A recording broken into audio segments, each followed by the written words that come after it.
El doctor Pedro Zinc Ureña es el presidente del Colegio Médico Dominicano y por supuesto agradezco a este amigo que pues haya aceptado esta invitación. Doctor, ¿cómo anda todo, caramba? Muy bien, Héctor. Qué bueno, qué bueno. Y entonces ya usted se aplatanó en el colegio, ya está bien, ya tiene, como se dice, agarrado el toro por los cuernos. Eso dicen, cuentan que después de los 100 días, Ajá. entonces ya viene la otra parte o componente, que es la gestión operativa de lo ofertado. Okay. Ya hemos organizado la casa, pienso que sí. ¿Cómo no? ¿Cómo no? Ya usted tiene, ¿cuántos meses ahí? 3 meses y 15, 16 días. O sea que ya usted tiene los 105, ya usted pasó del periodo Sí, de la tregua que se le Así da es, vamos a publicar justo lo que hemos reestructurado y gestionado en esos 100 días. Cómo no, pero en sentido general ya por lo menos tiene, el tren ya está en marcha, ¿verdad que sí? Ya eso es correcto. Tenemos no? líneas y tenemos ejes específicos ¿Cómo no? de gestión, la parte institucional hacia adentro y hacia afuera, el ámbito científico que le hemos perdido un poquitito y sobre todo el componente de extensión que ya lo iniciamos con una grandiosa actividad en los praditos. ¿Cómo no? De manera que las cosas van marchando bien. Me parece que sí. Más tardecito vamos a tomar un poco el aspecto que va muy bien también de las condiciones de materiales de trabajo de los médicos, me imagino que va muy bien, y del propio colegio y cómo va el seguro, pero eso lo vamos a tratar en preguntas más adelante. Con gusto.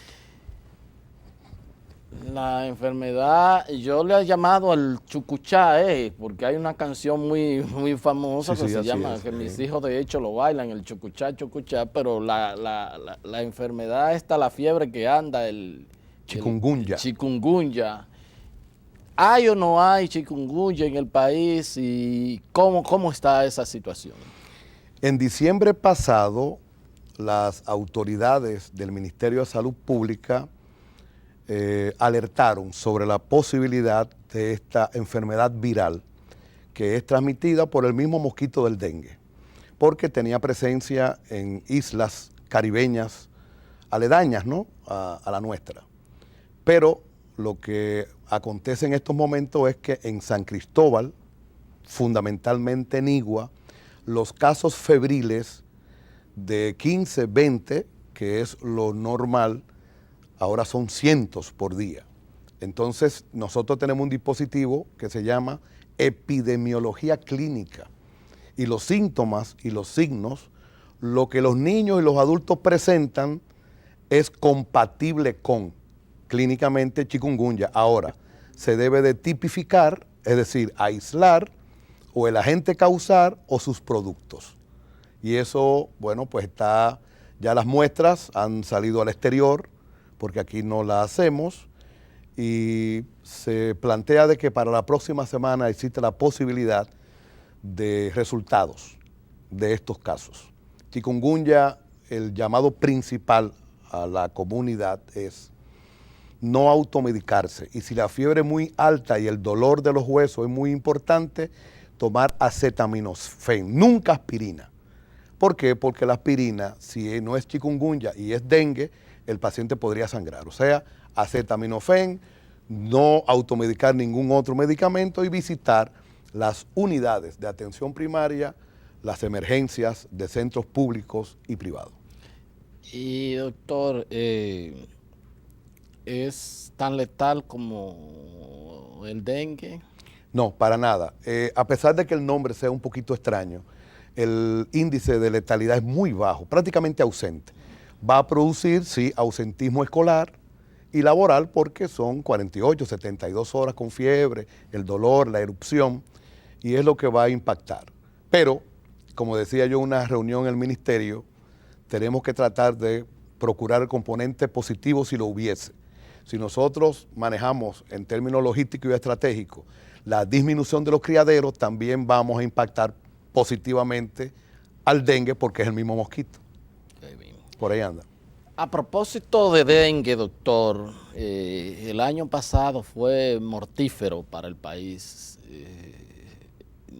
Con una enfermedad, yo recuerdo que cuando la doctora Tatá Guzmán Marcelino fue ministra de Salud Pública, a pesar de que se produjeron siempre muertes, ella decía que no deben, no pueden producirse muerte por el dengue, porque número uno, en la responsabilidad de la familia, de los padres, de todo el mundo. Primero, no tener los hospederos. Segundo, ante un caso febril de 1 o 2 días, acudir al médico. Y tercero, lo que es peor, que los médicos en los centros de salud pública estén en capacidad y en condiciones de seguir el protocolo, entonces para ver los casos febriles y detectar a tiempo si es dengue y tomar las medidas del lugar. Sin embargo, eso me lo dijo Tatá Guzmán como en el 98 y tantos años después, 15 años después, podríamos decir, tenemos que se mueren más de 100 personas por dengue, y entonces eso fue el año pasado, 100 y tanta, no tengo las cifras frescas en la memoria. ¿Qué tenemos que hacer para todo esto? Ciertamente, lo que doña Altagracia Guzmán, Tati, te mencionaba, todavía hoy es así. No debe de fallecer ningún ser humano, siempre y cuando asista, ¿verdad?, en el momentum adecuado a la consulta o la emergencia. Dengue o fiebre por dengue es una enfermedad endémica, es decir, que durante todo el año tenemos casos y hace brote, y brotes epidémicos. Lo que acontece es, y es lo que hemos dicho, es que la estrategia para la fiebre por dengue son los 365 días del año. No podemos bajar la guardia. Mira ahora, desde el día de ayer está lloviendo. Entonces esto es un ambiente muy apropiado, ¿no?, para el mosquito y su reproducción. Entonces tiene que haber una movilización social en el ámbito de la salud para muchos temas. Este es uno de ellos. Entonces debemos de transitar ese camino todos los que de alguna manera estamos dentro del ámbito del componente de salud. Héctor, los 5 dedos de las manos son diferentes, pero cuando tú lo empuñas, hasta un símbolo de poder, pues representan. Entonces es hora ya de que nosotros nos pongamos de acuerdo. Y le hemos dicho a las autoridades del Ministerio de Salud que siempre y cuando se actúe con la responsabilidad, el compromiso, la transparencia y la objetividad de manejar el tema de la salud, el Colegio Médico le va a acompañar y al presidente de la República también. Entonces debemos de transitar ese camino, porque la salud es un concepto integral, donde no solo son las autoridades, el principal recurso es el humano y es el que debemos envolver y el que debemos comprometer. Son muchos temas, los embarazos en adolescentes, la inseguridad, es algo terrible. Entonces hemos mejorado ciertamente algunos indicadores de enfermedades, la tuberculosis, el mismo VIH de alguna manera, pero todavía tenemos un sinnúmero de temas en donde no hemos mejorado, como es el tema de la mortalidad materna infantil. Es un indicador que ha disminuido, pero no lo suficiente. Que ese es un caso que también vamos a tratar. Yo insisto con el dengue porque, como usted dice, ha comenzado a llover y uno dice lo que hemos visto, dándole seguimiento, le hemos dado seguimiento. La movilización viene generalmente de parte de las autoridades cuando la crisis está presente. O sea, no hay la mejor inversión en salud debe ser preventiva, ¿verdad? Permanentemente. Y entonces, ¿usted siente que se ha comenzado a trabajar en la prevención o cómo van, qué informaciones, qué le ha contactado las autoridades de salud al colegio para pues ponerse las pilas y comenzar a trabajar para no tener un año tan mortífero como el pasado? Sí, hay un ámbito que tú mencionaste, que es la capacitación. Y en honor a la verdad, tenemos una guía producto de un sinnúmero de horas de trabajo encabezado por el ministerio, que eso está en todos los centros privados y públicos. Ese es un gran paso. A mí me parece que el tema principal es el enfoque social, porque mientras tengamos criadero, se van a producir los mosquitos. Entonces, es multifactorial y es también multidisciplinario. Tienen que haber hasta expertos en esto de los mosquitos. Están integrados, porque es de aguas limpias, ¿no? Y entonces, obviamente, impacta a aquellas criaturas que están tranquilitas, ¿verdad? De alguna manera, en algunos momentos, que son los niños. Entonces, tenemos que transitar ese camino. 365 días del año, no una semana ni un mes. Bueno. Y para eso necesitamos recursos. Mientras en el ámbito de la salud recibamos menos del 2% del Producto Interno Bruto, será muy cuesta arriba tratar de cumplir con todos estos temas y todos estos proyectos que son grandiosos cuando ellos están en la carpeta y en la teoría. Pero fíjese usted, cuando nosotros hablamos de mantener una línea, digamos, dentro de lo que son las guías terapéuticas, eso necesita muchos recursos. Recursos necesitamos para la movilización social. Recursos necesitamos para lanzar de una vez y por todas la atención primaria, la principal estrategia, sin lugar a dudas. Mire, doctor, a propósito de hospitales, se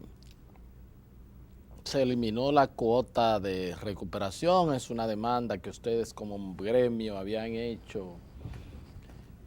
Históricamente se había estado exigiendo. ¿Ha valido la pena el impacto en los hospitales? ¿Ha valido la pena la eliminación? ¿Ha sido positivo? Acuden más personas? ¿Los hospitales están en las condiciones de suplir lo que antes utilizaban esa cuota, ese recurso? Mira, Héctor, como esta es más que una entrevista, un diálogo, y no es rígido, y a propósito que estuvo aquí Mark Anthony haciendo un gesto social. Y como tú hablas de valió la pena, recuerdo que él tiene una canción que dice eso. Muy bonito. Pero bueno, lástima bonito. Que yo no sé bailar salsa, pero la escucho. Ya me lo han dicho que la escuchas. Me lo han dicho. Mira, bueno, la cuota de recuperación muy enojosa, tal como tú dices, el copago también lo es. Ahora bien, me parece que la cuota de recuperación, el Colegio Médico Dominicano estuvo y está de acuerdo 100% de que haya sido retirada, pero sobre la base del análisis, ¿verdad?, de cómo iba a repercutir. Porque lo que ocurre es que cuando tú suspendes abruptamente una situación de mucho tiempo, entonces eso crea dificultad. Y la dificultad de que nosotros pudimos observar, por ejemplo, Cabral y Báez, que habían algunos médicos y empleados que fueron contratados sobre la base de recibir esa cuota, ¿no?, en el hospital. Pero no solo ello, es que de repente las subvenciones hospitalarias, pues entonces debieron haberse incrementado, porque muchos hospitales tenían sus estrategias basadas en esa cuota. Pero no solo ello. Si nosotros decimos que ahora, fruto de que se retiró la cuota, nuestros hospitales están más visitados, la respuesta del Colegio Médico es que el pueblo está más enfermo. Porque si los hospitales se nos llenan de repente de usuarios o de pacientes, ¿verdad?, entonces eso hay que tomarlo en consideración. La cuota de recuperación es importante socialmente porque golpeaba el bolsillo del pobre que aún espera por nosotros. Esa es la realidad. Entonces, lo que nosotros esperamos es que al retiro de ella, nuestros hospitales tengan una mayor cuantía en términos presupuestarios para poder seguir corriendo todos los programas en cada uno de estos centros, que muchos son centros docentes. De manera que sí, estamos de acuerdo en que se retirara, pero siempre y cuando nuestros hospitales tengan subvenciones incrementadas y que lleguen a tiempo, sobre todo. Pero ha creado dificultades en los hospitales. En principio sí, los primeros meses recibimos muchas llamadas, pero pienso que de alguna manera hay un esfuerzo para ir mejorando. Yo hubiese preferido ir desmontando, ¿verdad? Durante un tiempo prudente para evitar esas distorsiones que pudimos observar. Y es cierto lo que alguien me dijo a mí, un médico de un hospital, o quizás podría ser para exagerar un poco la cosa, de que la diferencia es que antes con la cuota de recuperación te podían hacer el hemograma en el hospital, te podían hacer algunas cosas, y entonces que ahora no lo tiene y el paciente va y eso tiene que írselo a hacer a un laboratorio privado, y que al fin y al cabo le sale más cara la sal que el chivo. Yo no tengo ninguna duda de que existan algunos casos provinciales, regionales o en el distrito. Pero también, en honor a la verdad, debemos decir que las autoridades están haciendo su mejor esfuerzo, sin dudas. Lo que ocurre es que sin recursos, por más estrategias que tú tengas, entonces será un poco cuesta arriba. Pero hay un esfuerzo que entendemos que en los últimos meses ha sido vigoroso y que nosotros, reiteramos, estamos dispuestos a acompañar sobre la base de que real y efectivamente los indicadores de salud pues tengan la tendencia a estar en su justo lugar. ¿Cómo no? Vamos a solicitar el permiso del presidente del Colegio Médico Dominicano, el doctor Pedro Zinc. Vamos a un corte, ya regresamos con la parte complementaria de la entrevista.